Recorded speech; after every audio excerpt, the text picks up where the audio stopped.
आज के मार्केट की बात करते हैं तो काफी बिकवाली हमें लार्ज कैप के अंदर देखने को मिली है, लेकिन मिड कैप स्मॉल कैप के अंदर हमें खरीदारी देखने को मिली है फिर से यहाँ।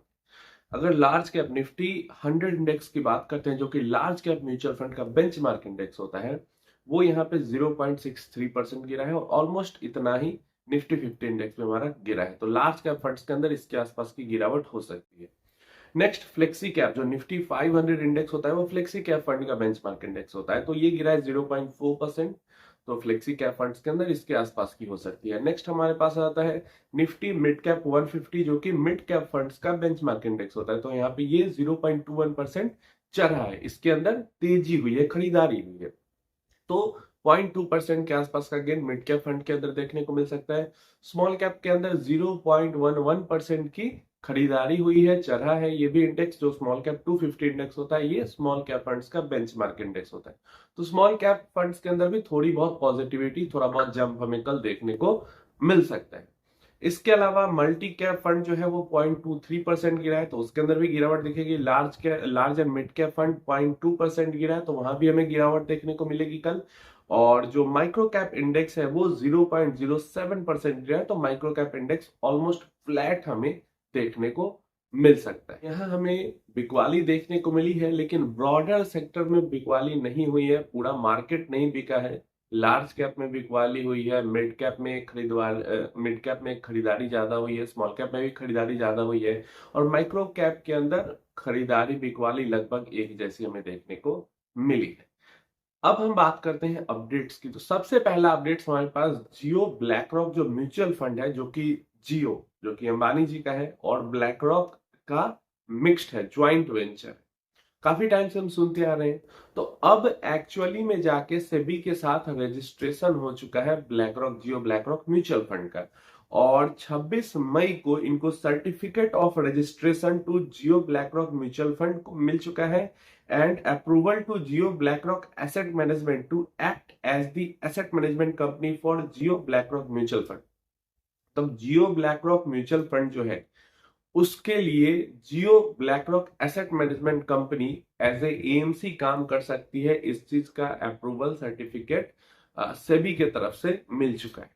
तो अब फाइनली सब कुछ यहाँ पे क्लियर होते हुए दिख रहा है, और जियो ब्लैक रॉक म्यूचुअल फंड की तरफ से कुछ महीनों में हमें कुछ नए फंड्स, म्यूचुअल फंड्स लॉन्च होते हुए दिख सकते हैं। काफी सारे लोग इंतजार कर रहे हैं इस म्यूचुअल फंड कंपनी का। तो आप बताना, आप इंतजार कर रहे हो या नहीं कर रहे हो इसका। नेक्स्ट अपडेट हमारे पास एडलवाइस म्यूचुअल फंड की जो सीईओ है राधिका गुप्ता जी, उनके तरफ से देखने को मिल जाता है।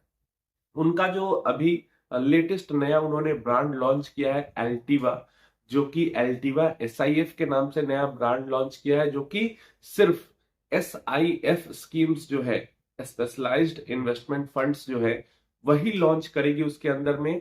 इनका कहना है कि हमें प्रोडक्ट अप्रूवल, तो मतलब ये जो ब्रांड अप्रूवल है वो तो हो चुका है, अब कुछ ही टाइम में हमें प्रोडक्ट अप्रूवल भी मिल जाएगा। तो हाइब्रिड कैटेगरी के अंदर एसआईएफ हम लॉन्च कर सकते हैं बहुत जल्द, ये सीधा सीधा राधिका गुप्ता जी ने कहा है। लेकिन उन्होंने टाइमिंग भी एक दे दी, नेक्स्ट कपल ऑफ मंथ्स, ये क्या टाइमलाइन दे दिया है।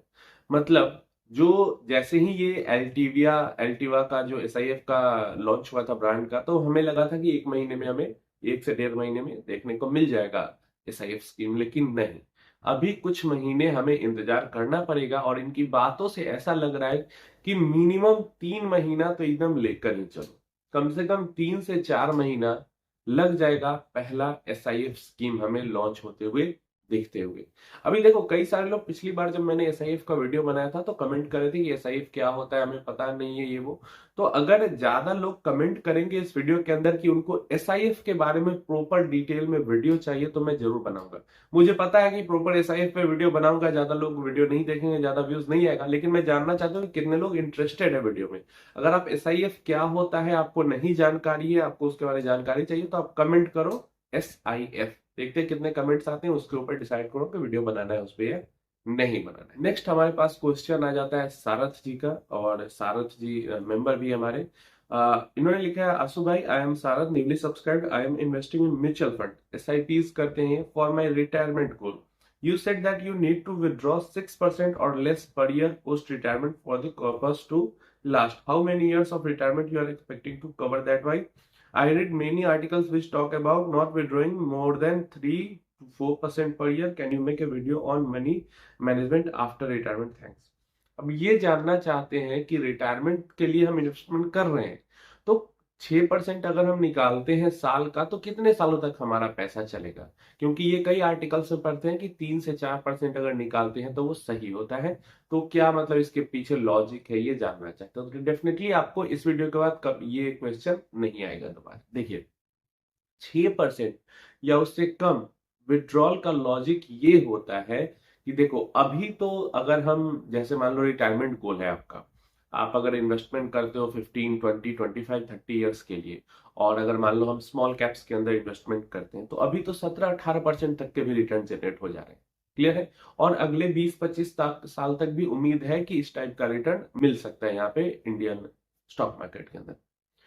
तो हमारी जो फ्यूचर की एक्सपेक्टेशन ये होती है कि अभी तो चलो 17-18% ही मिल गया, अगर आज से 25 साल बाद हमें 12% भी रिटर्न मिलता है, सिर्फ 12% भी रिटर्न मिलता है आज से 25 साल बाद, तो हम उस 12% में से, कॉर्पस तो हमारा सेम का सेम है, उस कॉर्पस पे हमें 12% रिटर्न मिला जिसमें से 6% हमने निकाल लिया और बाकी का 6% वापस कॉर्पस में ऐड हो गया।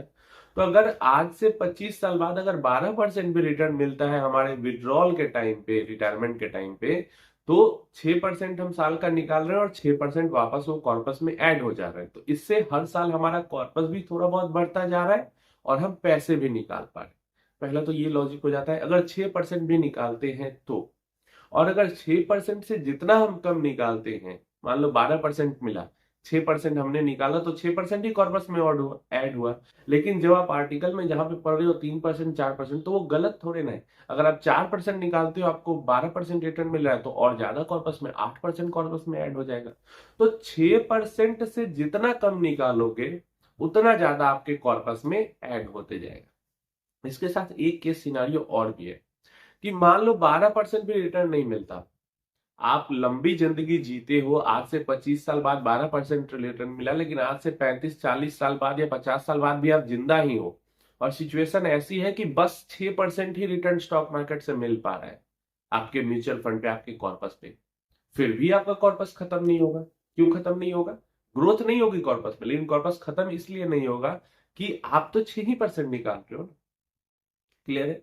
तो हमेशा ही आपका जो एवरेज रिटर्न आपके कॉर्पस पे बन रहा है उससे कम अगर पैसा निकालोगे तो आपका पैसा कभी खत्म नहीं होगा, और बहुत ही उस जितना रिटर्न मिल रहा है उसका आधा ही आप सिर्फ निकाल रहे हो तो आपका कॉर्पस में ऐड भी होता जा रहा है पैसा। और जैसे 12% रिटर्न मिला, 6% आपने निकाला, 6% इन्वेस्टेड रहने देने, मतलब कॉर्पस में ऐड रहने देने का फायदा ये भी है कि महंगाई तो समय के साथ बढ़ती रहेगी। तो अगर हम कम पैसा निकाल रहे हैं और हमारा जो एक्स्ट्रा रिटर्न है वो कॉर्पस में ऐड होते जा रहा है, तो ऐसे चल के 5 साल बाद, 10 साल बाद और हम जो अपनी विड्रॉल की जो अमाउंट है उसको बढ़ा पाएंगे।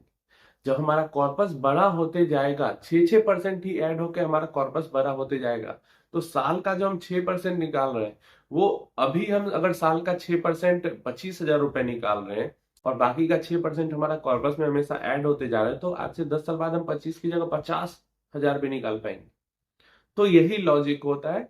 तो इसलिए हमेशा ये ट्राई कीजिए कि जितना रिटर्न एवरेजली जनरेट हो पा रहा है कॉर्पस पे, उसका मतलब उससे आधा या आधे से भी कम पैसा हम विड्रॉ करें और बाकी पैसा उसमें इन्वेस्टेड रहे। उम्मीद है इंफॉर्मेशन हेल्पफुल होगी। कोई और भी क्वेश्चन या क्वेरी है तो कमेंट में पूछ लेना।